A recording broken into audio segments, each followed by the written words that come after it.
Plus top 10 headlines के प्रायोजक हैं। 10th 12th फेल व कंपार्ट स्टूडेंट बचाएं अपना साल थ्रू NIOS। संपर्क करें सनब्राइट एकेडमी सीगरा व पांडेपुर वाराणसी।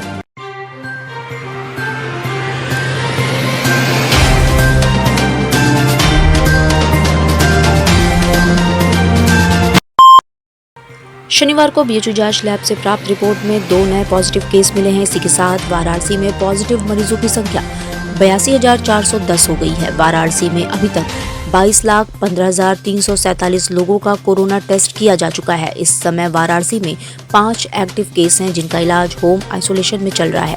बीएचयू लैब से शनिवार को मिली 4,610 जांच रिपोर्ट में 2 पॉजिटिव केस मिले हैं। वाराणसी में अभी तक 75,329 लोग होम आइसोलेशन से और 6,303 लोग अस्पताल से स्वस्थ हो चुके हैं। वाराणसी जनपद में अभी तक 81,632 लोग कोरोना से जंग जीत चुके हैं।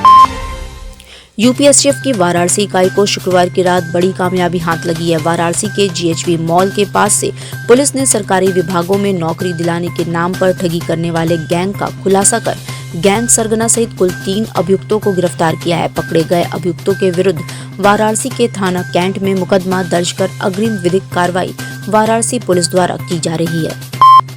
धर्म और आध्यात्मिक नगरी काशी के कोतवाल काल भैरव का महाअन्नकूट महोत्सव शनिवार को हर वर्ष की तरह इस वर्ष भी 25 दिसंबर को मनाया गया। अन्नकूट महोत्सव पर बाबा का दर्शन करने के लिए भक्तों का रेला उमड़ पड़ा। साल 1976 से यह अन्नकूट महोत्सव अनवरत हर वर्ष 25 दिसंबर को मनाया जाता है। इस संबंध में मंदिर के पंडित जितेंद्र कुमार द्विवेदी ने बताया कि हर वर्ष की तरह इस वर्ष भी 25 दिसंबर को बाबा काल भैरव का महाअन्नकूट महोत्सव किया गया है, जिसमें बाबा को 56 तरह का भोग लगाया गया है, जिसमें मिठाई, कच्चा और पक्का अन्न, फलहारी, मेवे सभी चीजें 56 तरीकों की तरह लगाई गई हैं। इस महाअन्नकूट महोत्सव पर बाबा काल भैरव के दर्शन के लिए श्रद्धालुओं की भीड़ उमड़ी पड़ी थी।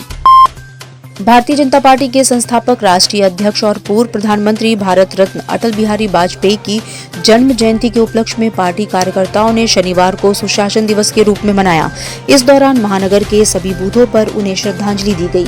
महानगर अध्यक्ष विद्यासागर राय ने कैंट विधानसभा के बूथ नंबर 72 पर अटल जी को श्रद्धा सुमन अर्पित किया। इस अवसर पर उन्होंने कहा कि आज हम सब देश के हृदय सम्राट भारत रत्न ऐसे पूर्व प्रधानमंत्री श्रद्धेय अटल जी की जन्म जयंती हम मना रहे हैं, जिन्होंने देश और धर्म की सभ्यता, संस्कृति, आन बान, शान तथा रक्षा के लिए अपना पूरा जीवन देश धर्म के उज्जवल गौरवशाली बनाने और उसकी सेवा आराधना में समर्पित कर दिया।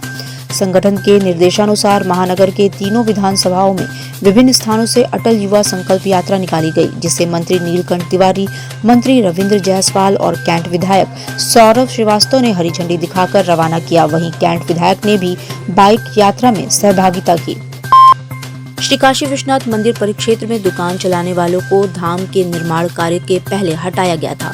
इन दुकानदारों ने शनिवार को दुकान वापसी के लिए प्रदर्शन किया और कहा कि हमें दुकानें धाम बनने के बाद देने का बात कहा गया था, लेकिन अब विश्वनाथ धाम में दुकानें नीलाम किए जाने की बात सामने आ रही है। हम छोटे दुकानदार उन दुकानों को कैसे खरीदेंगे? हाथों में तख्तियां लेकर प्रदर्शन कर रहे दुकानदारों में से एक श्यामलाल गुप्ता ने बताया कि जब श्री काशी विश्वनाथ धाम का निर्माण होने की बारी आई तो हम सभी विश्वनाथ मंदिर परिक्षेत्र के दुकानदारों को यह कहते हुए और लिखित लेटर के साथ कहा गया कि आप लोग अभी हट जाइए। धाम के निर्माण के बाद आप सभी को दुकानें आवंटित कर दी जाएंगी। अभी दुकानें जब जाते हैं तो कहते हैं अभी दुकानें जो है बनी नहीं है, दुकानें बन जाएंगी तो आपको बुलाया जाएगा। हम लोग को कुछ खबर नहीं लग पा रही है। सदर कोतवाली के चंदौली कोट जयप्रकाश नगर में पिछले दिनों जमीन संबंधी विवाद में मारपीट व हवाई फायरिंग के मामले में न्यायालय के आदेश पर पुलिस ने शनिवार को आरोपितों के घर कुर्की की नोटिस चस्पा कराई।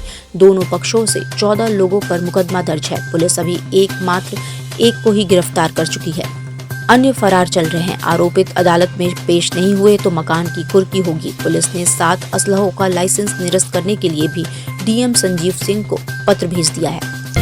उनके घरों पर जाकर के की गई वह नोटिस, चूंकि घर का कोई व्यक्ति निकला नहीं तो उसके नोटिस को उनके घर के दरवाजे पर चस्पा किया गया।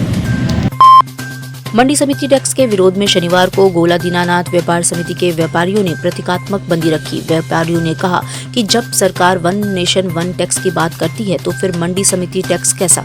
व्यापारियों ने सरकार को चिताते हुए कहा, यदि मंडी समिति टैक्स नहीं हटाया गया तो हम आंदोलन करने को बाध्य होंगे। इस संबंध में काशी किराना व्यापार मंडल के संरक्षक दुर्गा प्रसाद ने बताया कि कई वर्षों से हमारी मांग थी कि मंडी समिति कर हटाया जाए, जिसे ध्यान में रखते हुए सरकार ने पिछले साल मंडी समिति कर हटा दिया था। लेकिन 3 कृषि कानून बिल के वापस लेने के तुरंत बाद सरकार ने एक बार फिर मंडी समिति कर को लागू कर दिया है। वहीं विश्वेश्वरगंज में जुलूस निकालकर मंडी समिति टैक्स का पुतला भी जलाया गया। ये केवल आज प्रतीकात्मक बंदी है। आज तो हम लोगों ने प्रतीकात्मक बंदी किया क्योंकि इसके लिए हमको आंदोलन करना पड़ेगा। अगर सरकार इसको स्थगित कर देती है तो वह आगे आंदोलन का प्रश्न नहीं है, लेकिन अगर सरकार जो है इसको स्थगित नहीं करती है तो हम आगे आंदोलन की रूपरेखा तैयार करेंगे। रेल मंत्री अश्विनी वैष्णव ने अपने दौरे के अंतिम दिन प्रयागराज रवाना होने से पहले बनारस स्टेशन का स्थलीय निरीक्षण किया। इस दौरान उन्होंने स्टेशन पर मौजूद टी स्टॉल पर कुल्हड़ में चाय की चुस्की ली और वेंडर को धन्यवाद कहा। इस दौरान क्षेत्रीय विधायक सौरभ श्रीवास्तव भी मौजूद रहे। इसके पहले शुक्रवार को अपने वाराणसी दौरे के दौरान बरेका महाप्रबंधक अंजलि गोयल के साथ बनारस रेल इंजन कारखाना के शॉप फ्लोर का निरीक्षण किया। निरीक्षण के दौरान वहां पर कार्य कर रहे कर्मचारियों से उनके द्वारा किए जा रहे कार्यों के विषय में जानकारी प्राप्त की। 24 दिसंबर की रात 12 बजे के बाद सेंट मैरी महागिरजा में जब बिशप फादर यूजीन जोसेफ ने प्रभु यीशु के जन्म की घोषणा की तो शहर के सभी चर्चों में पवित्र घंटे बजने लगे। सभी चर्चों में कैरोल सॉन्ग गूंज उठा और सभी एक दूसरे को मैरी क्रिसमस कह बधाइयां देने लगे। क्रिसमस का जश्न 25 दिसंबर को दिन भर देखने को मिला। शहर के सभी चर्चों में लोग एक दूसरे को बधाई देते दिखे। महादेव की नगरी काशी में सभी धर्म और संप्रदाय के लोग क्रिसमस की मस्ती में डूबे दिखे। शहर के गिरजाघर चर्च में सुबह से ही श्रद्धालुओं का तांता लगा हुआ था। सभी संप्रदाय के लोग यहाँ पहुँचे और प्रभु यीशु के जन्मस्थल की झांकी पर सभी ने मोमबत्ती जलाई और प्रभु यीशु से आने वाले साल में कोरोना के खात्मे की कामना भी की।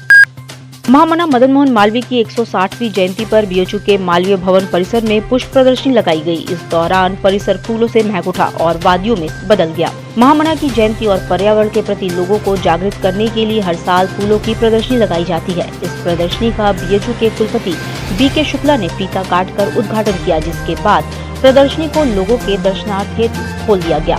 महामना पंडित मदन मोहन मालवीय की जयंती पर बीएचयू में आयोजित पुष्प प्रदर्शनी के प्रथम दिन शनिवार को प्रकृति प्रेमियों की जबरदस्त भीड़ रही। हजारों किस्म के रंग बिरंगे फूलों की अनुपम छटा को निहारने के साथ इस पल को यादगार बनाने के लिए लोगों ने खूब सेल्फी ली और फोटो भी खिंचवाई। मालवीय स्मृति पुष्प प्रदर्शनी है। ये काफ़ी पुराना इतिहास है। मालवीय जयंती के दिन ये मनाया जाता है।